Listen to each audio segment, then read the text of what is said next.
Hi, everyone, and welcome to the Transgender Show. I am your host, Emily. I am so excited to be here with you tonight, kicking off season 6. My guest tonight is Marval Rex. Marval is a trans man, professional astrologer, stand-up comedian, and an actor working in a shifting and increasingly hostile social and political climate. He rejects tokenism in his acting role choices, favoring fully realized, complex characters where he can connect with audiences through emotion and complexity. He has 2 new films releasing this spring, including House of Abraham, a psychological horror, and Airplane 2025, a comedy set in the 70s starring Tom Arnold.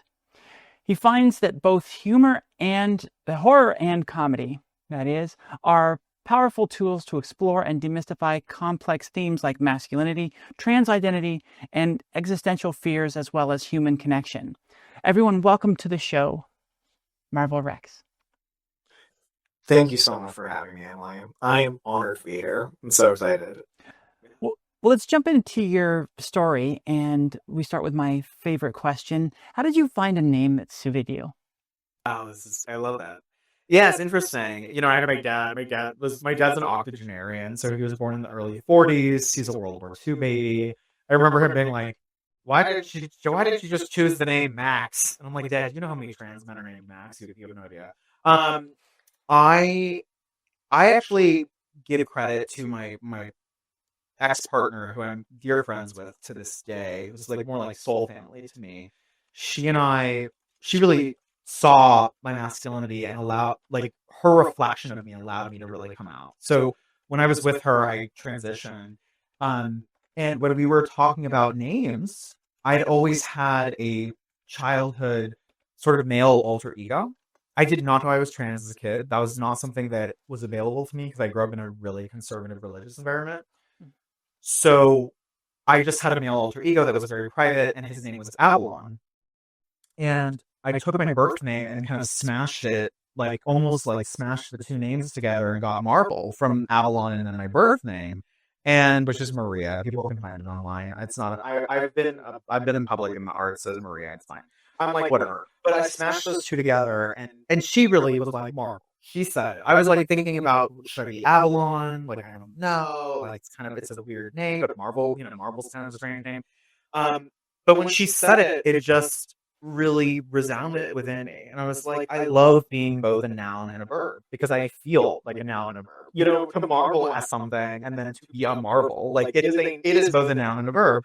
And I like the idea of being a being, and then also being a becoming, something that is always moving, always transforming. That's kind of the verb part to me. So that's really how that name came about. I love that. I love how it has some roots in going all the way back to your childhood, but it's something that you created and it is really just for you. I will say, ironically, it's so interesting that I ended up in Hollywood because there's Marvel comics, right? It's like everywhere. Like, Marvel is just such a big part of Los Angeles. And I never planned on being an actor. We'll get to that, but like, I didn't plan on being an actor. I didn't plan on being like a movie star. Like, I had no idea or conception around that. And then I ended up in the city where like everyone's like Marvel, Marvel, Marvel, and I'm like, oh, not. I mean, I would love to have my own cinematic universe, but it's just very funny to be. It's almost like the name brought me to the mecca of Marvel. Have you noticed that the name has done anything positive or negative for you in the industry?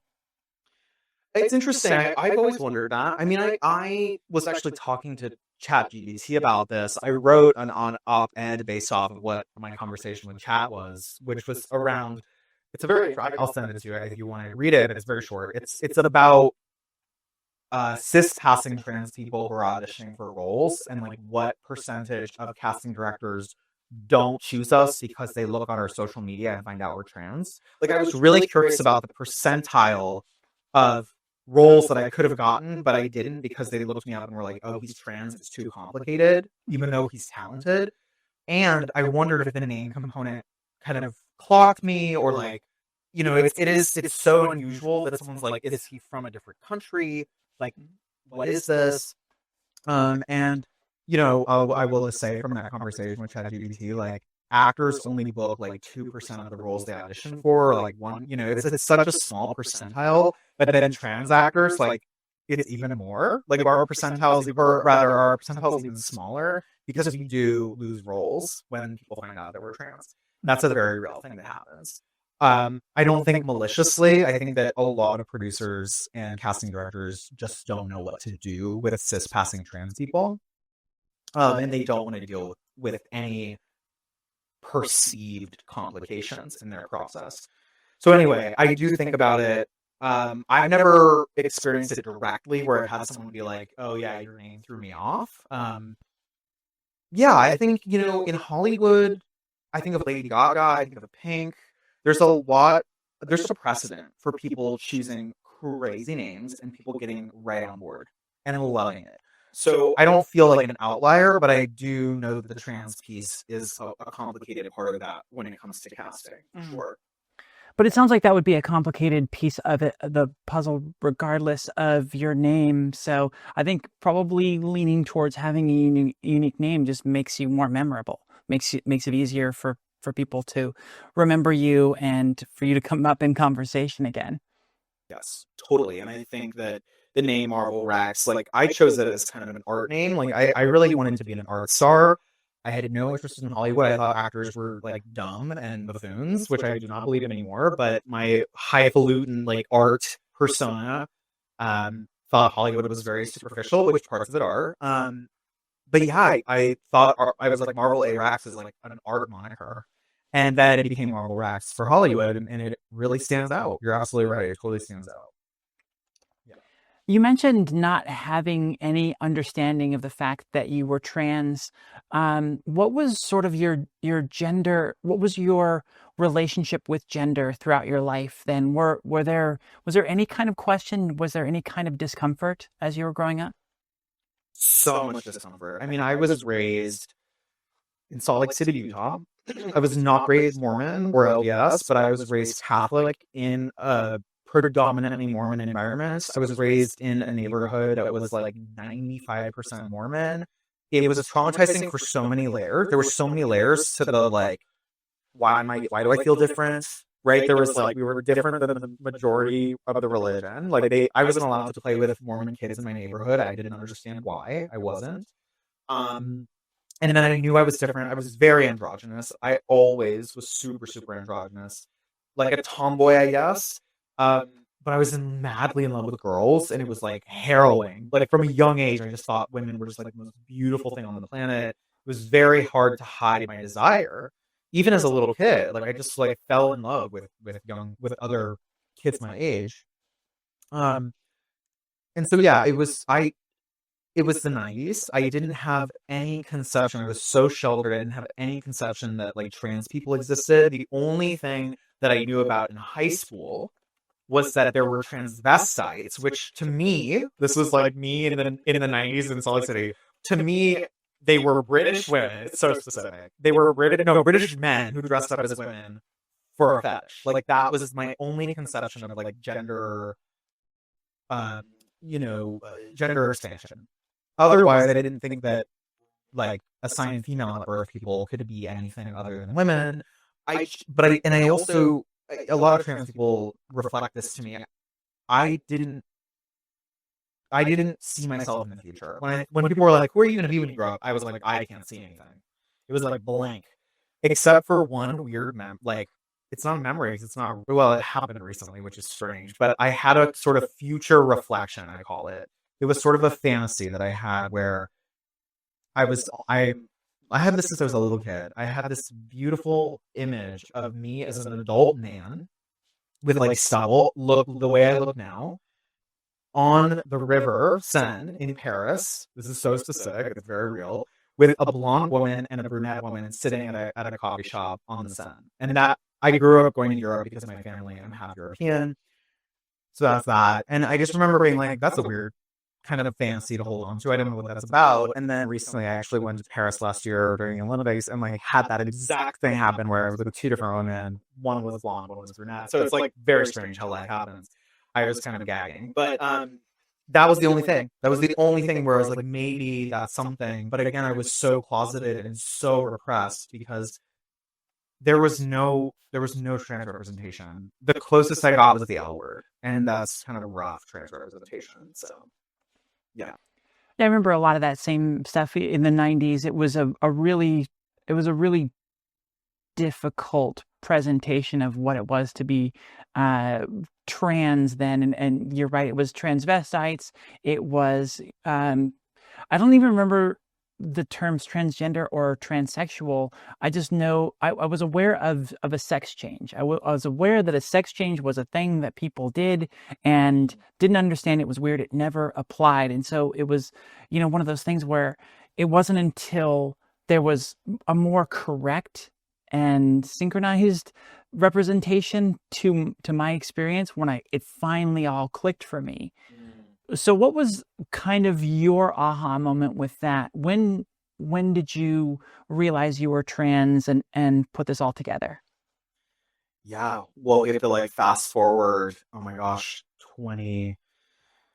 I was 22 when I shifted my major from political science. I thought I would be a politician because I'd always been very like, hey, look at me, like I can talk, I have no fear of public speaking. Like I was like, okay, I'll be a politician. Started taking political science classes. And I was like, oh, I don't like these other kids in the major, like people seem like sociopaths.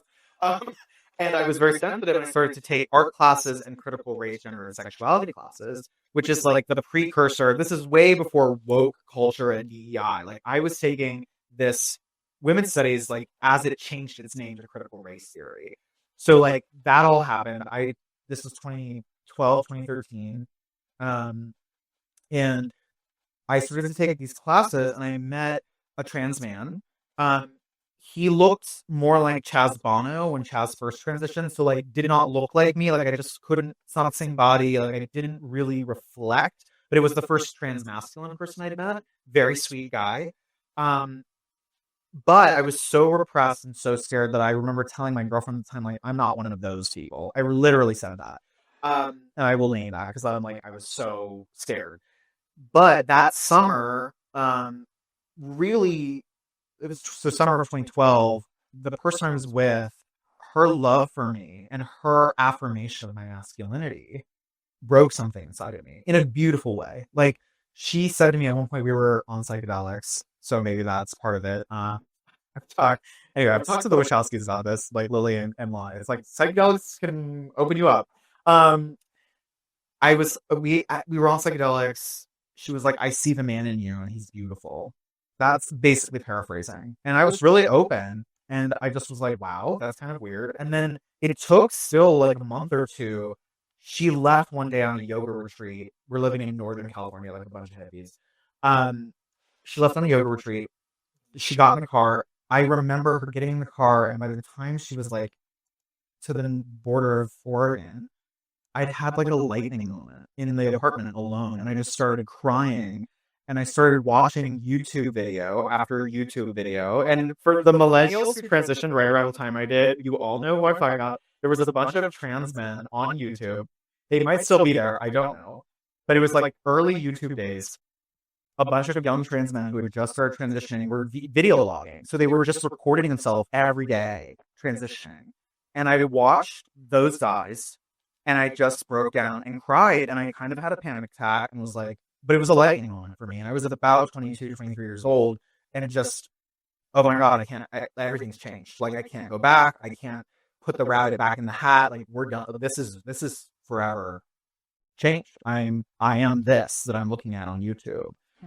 So yeah, that was that moment. It was very intense. What were some of the key things that you learned in your process of coming out? Was there something particular to the way that you came out that you think affected your experience with that? Yeah, I would say reflecting on my personality overall, the arc of my personality, I resist, but then once I have a breakthrough, I move very quickly. So I'm not a procrastinator. Once I actually just once I acquiesce to the truth, I'm like, cool, let's make a bunch of changes. Boom, boom, boom. So that lightning moment, I transitioned medically within like 6 months, as quickly as possible. I was like, we're doing this. It was at the time, I don't know if this your experience or not, but it was at the time where you had to get a written letter from a psychologist. They had to make sure that you weren't quote unquote mentally ill. There was so much vetting. I actually had to see a therapist for like 4 or 5. Like I wanted to transition that day, and it was medically, and it was like, no, you have to talk to this person who's a cis person for like 4 or 5 months to make sure you're not whatever. I got the letter from her right around my birthday, February of 2020 or 2013, and took testosterone like during the month of my birthday, and then it was like I'm getting top surgery the next year, and I got top surgery February of 2014. So I did it very quickly. I was like, I know what I am. I know what this is. I didn't think I was going to lose all my friends. It was at a time where, again, we were not necessarily part of the cultural zeitgeist. Like Transparent, I think, had just started filming. It had not even premiered. I lived in the woods with a bunch of hippies, which is kind of nice because they're more liberal-ish. They're kind of, sometimes hippies are not as liberal as you think. But I was sort of comforted by a Northern California ideology. But I didn't think people were going to be like, you're a freak. Because I didn't know that many trans people. And I was just like, oh, I'm going to be isolated. But I still showed up to school. I still like finished. I went to Humboldt, Cal Poly. I finished up. I was like, I'm going to do this. I dressed like a dude. I was already dressing like a dude, but I started to look like a dude. And I passed within 6 months, which is a very, I will say, for sort of folks listening, might sound really fun. For some people, they're like, great, 6 months passing. It sounds like a breeze. The speed of which I started passing was very psychologically dizzying because you get perceived and treated totally different kind of overnight. And I didn't know what it was going to be like to go from being like a 22, 23-year-old genderqueer. I identified as a genderqueer, like a genderqueer dyke, I suppose, to being perceived as like a 16-year-old boy. And that was so crazy. It's just like really weird. Again, though, I was living in a not rural, well, like semi-rural place in Northern California. So, in a university town where people are more academic and more curious rather than like judgmental. Yeah. Was there anybody in your life through the coming out process or afterwards that supported you in a way that you weren't expecting? Well, my dad, who's again octogenarian, born in the early 40s, has seen a lot of American history. I kind of expected him to be a little bit like, what is this? And he had a very emotional understanding of my process. And he was like, he didn't have the words for it, but he definitely was like, oh, I knew that you were my first son, energetically. You know, he kind of said something along those lines, like, I knew you were my first son. I have 2 other brothers, cis brothers. So that was like very beautiful to experience for my father. He's not a super open emotional person. My mom is from Spain, so there's lots of cultural noise that was very hard for my mother. She got over it, but it was very hard. I was her only daughter. I can understand like that's very difficult.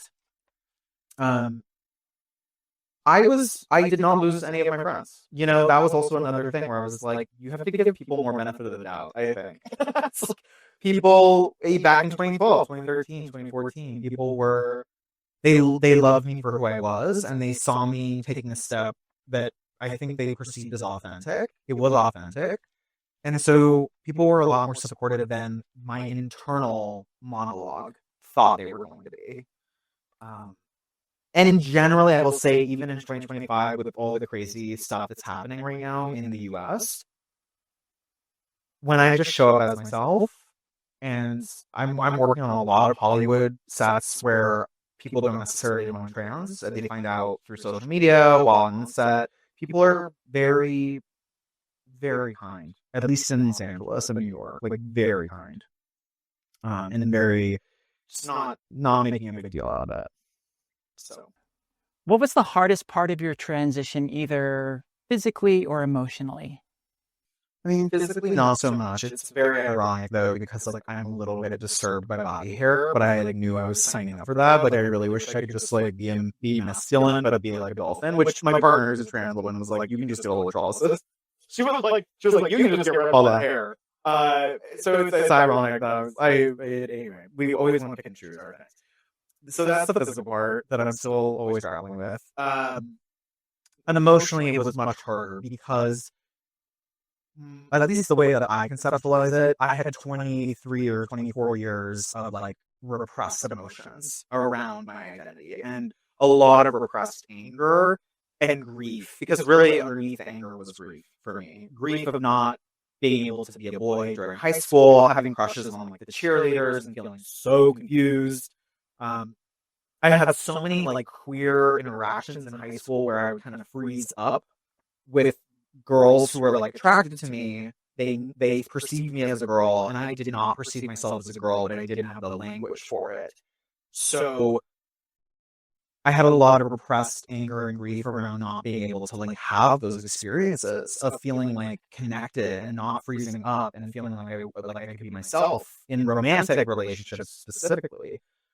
Even in my early 20s, I had that experience where I would chase after girls. I didn't really want to be treated like another girl. I never really identified as a lesbian. It was still, every time I hang around a group of lesbians, I love them, but I'm like, I am not one of you guys. Like, so anyway, that emotional process got kind of opened up and broken open, kind of like Pandora's box when I started transitioning medically. Actually, like I had a doctor who said to me, I think it's a really smart idea if you exercise, and what I learned about that, so it was weird. He said that. I was like, okay, maybe it's the testosterone, like you're trying to get that kind of aggression out.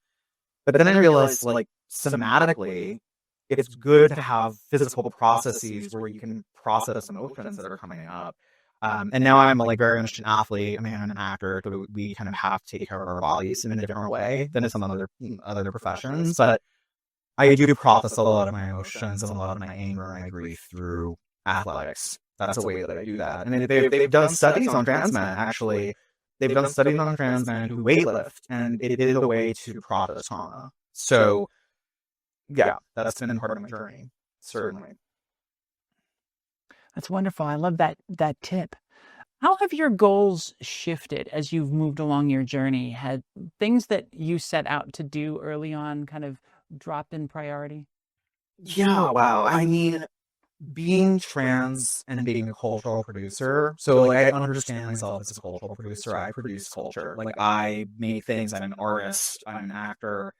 Being trans and being a cultural producer to me is like being on a tightrope while making the tightrope. Like it is such a strange dance because no one has carved this path. And even when I reached out to certain elders like Chaz Bono, Bach Angel, they have their own lives, and there are only a few people, and everyone's asking them the same questions, and they go around, and there's not necessarily like a roadmap. So because there's not a roadmap, I have had to pivot a lot and quickly. I still am doing that. Even like as we're doing this interview, I'm like really deeply in the moment of having to move day by day with a lot of intention around the decisions I'm making in terms of Hollywood and things like that. Whether to disclose I'm trans or not. So like there are some really weird positions that I'm in and navigating because there is no roadmap. I'm building it. I'm not the only one, but I'm building my version of it, and hopefully it helps people behind me kind of navigate as elders have done for me. I did set out to be an art star, and the reason that I was so fixated on art world was that the art world is so weird and so academic, and you can really create a persona in the art world that is provocative and over the top. Like I was doing crazy performance art and weird sculptures, weird paintings, and I really thought this is where I can be super weird and be myself. The irony of that is that I came to Hollywood, which is a place of like illusions and fake things. Like LA is like the perfect simulacrum. And yet I realized that the hyper provocative performance artist was sort of a veil that I was hiding behind. And it was reactionary. And I found myself in LA in a much more authentic way, ironically. So when I came here, I met my partner very quickly, and she was like, have you considered acting for the screen? And I was like, I don't know, Hollywood, I'm an artist. And I did, and on set and in film, I really had to be way more grounded. And by being grounded as an actor, I started to have to ground into myself and understand, who am I? I have a teacher, I have an acting coach who has a trans son, and actually she's from Salt Lake City, Utah too, so like cosmic, very cosmic that she's my coach. She has taught me over the last couple of years that the best acting is always rooted in truth and is always rooted in authenticity. And that has been my greatest journey over the last couple of years, is just coming home to myself so that I can perform all these different kinds of characters. And I would not be able to play all these crazy, I played some really out of control, especially cis male characters that I couldn't do if I wasn't grounded in myself. And confident in myself. So ironically, I sort of found a more authentic version of myself in LA and in Hollywood. That's a really sweet irony. I love that. I love the fact that LA taught you that you were being too inauthentic and showed you how to be authentic. That's very backwards and beautiful. Yeah. It's wild. I also love, you saying you doing the weird and wonderful art. That was the moment for me when I was in an art class in high school. I was seeing, because I've always been talented at drawing, and I was considering, maybe fine art is where I'm going to go. And I looked at the people that were like really good in my classes, and I'm just like, I am not weird enough to be a fine artist, to be successful at it. I'm just too. My art style is just too normal. And so, yeah, that was always the narrative in my head. It was that I am not weird enough to be a fine artist, because, yeah, you need to be wild and push boundaries and all of that. And that is just not the way my art is. So luckily I found graphic design and went in a different direction. Great. Amazing. So, yeah. Go ahead. No, you're good. You're good. So I like to say on like a deep and ethereal level, what has gender exploration meant for you?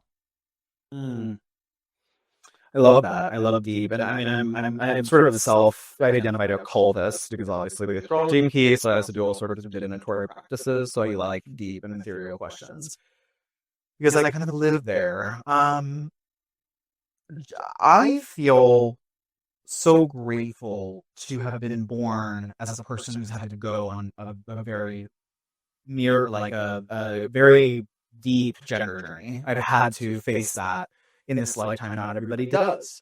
I feel really grateful for this process because I feel like it's liberated my understanding of my identity, identities plural, and how we can be many things at once, and that it's okay to be contradictory. It's okay to be messy in identity. Not everything fits neatly into a box. Sometimes boxes can be great, but sometimes boxes can also make us get overwhelmed by anger and grief. And the trans journey for me has been one around allowing things to change, things to die, things to be reborn. I think I was talking to Susan Stryker about this, who's an amazing trans historian and academic, and Susan was talking about how trans people in general are sort of the like death doulas of our culture, and by that she meant like we are so intimate with loss and longing. And Jack Halberstam talks about that too, who's a trans man academic, about the fact that we have to lose an identity to go towards the one that feels more authentic to us, and that is a death in and of itself. It's an ego death. And I've had to go through so many ego deaths at this point in my life, coming out as queer, as a young kid, coming out as bisexual at one point, which, wasn't, I don't know. It was like me trying to figure it out. Then coming out as trans, coming out as an actor, like coming out as a full-time artist. There's been so many moments where I've had to own something and then lose maybe, or feel the loss of somebody else's expectation of me. And that's been very liberating to feel like, I'm going to fail in other people's eyes. Like, they will perceive me as failing, but actually failure, and Jack Halberstam talks about this, failure is so liberating to feel like, oh, I didn't do gender right the first time. Or like, I didn't do gender according to society. okay, I failed. What's up next? And Jack writes about that. It's like, I get to go wherever I want to go now because I've inherently failed according to society. Whether society's right or not, it doesn't matter. I've quote unquote failed. So I get to choose my own adventure. And there is something so amazingly refreshing about facing that adventure and realizing like the sky's the limit. And as an actor, I think it makes me like a secret weapon because I'm not afraid to become anything. I'm just like, give me the role, I'll do it.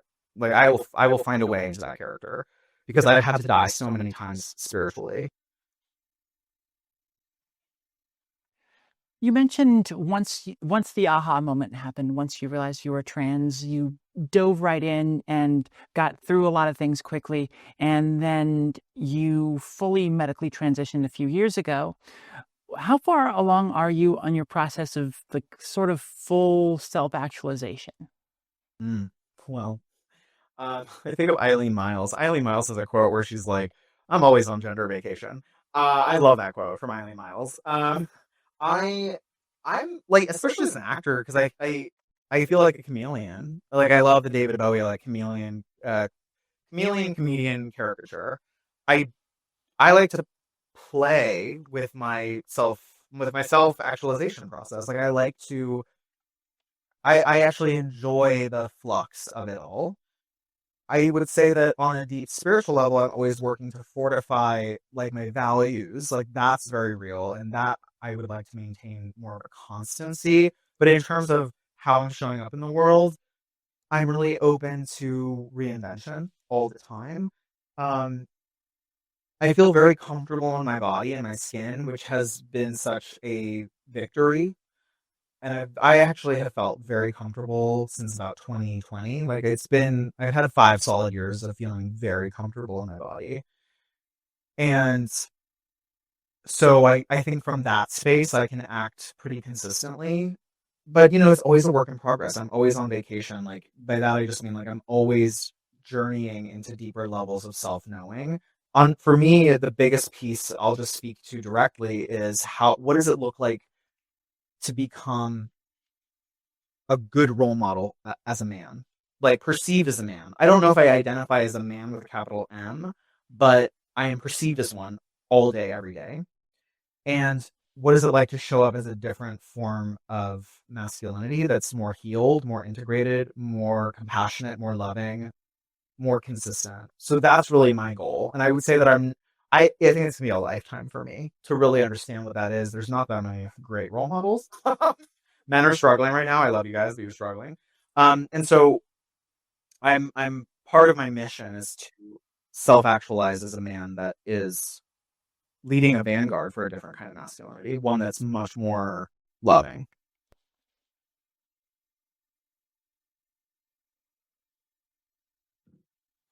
What things or rituals do you do in moments where maybe you're not feeling the best as far as in your identity? What do you find for uh, what are your ways of making you feel the most you? Mm. I I have a few rituals. I love spiritual rituals. I mean, I go on long walks and I talk to myself, which is something that Carl Jung did. Um, that's very helpful. I also very auditory, so I need to process my hearing, so that's why I like to speak out loud so I can hear myself. That's not everybody's process. I do pull the I Ching. So the I Ching is the Chinese Book of Changes. It's an ancient sage oracle, essentially, that the Chinese have used for thousands of years. And I love the I Ching because when I'm in a conundrum, I will pull a hexagram or like consult the oracle, and anyone can do that. It's very easy to consult the I Ching. You can do it online, quite literally.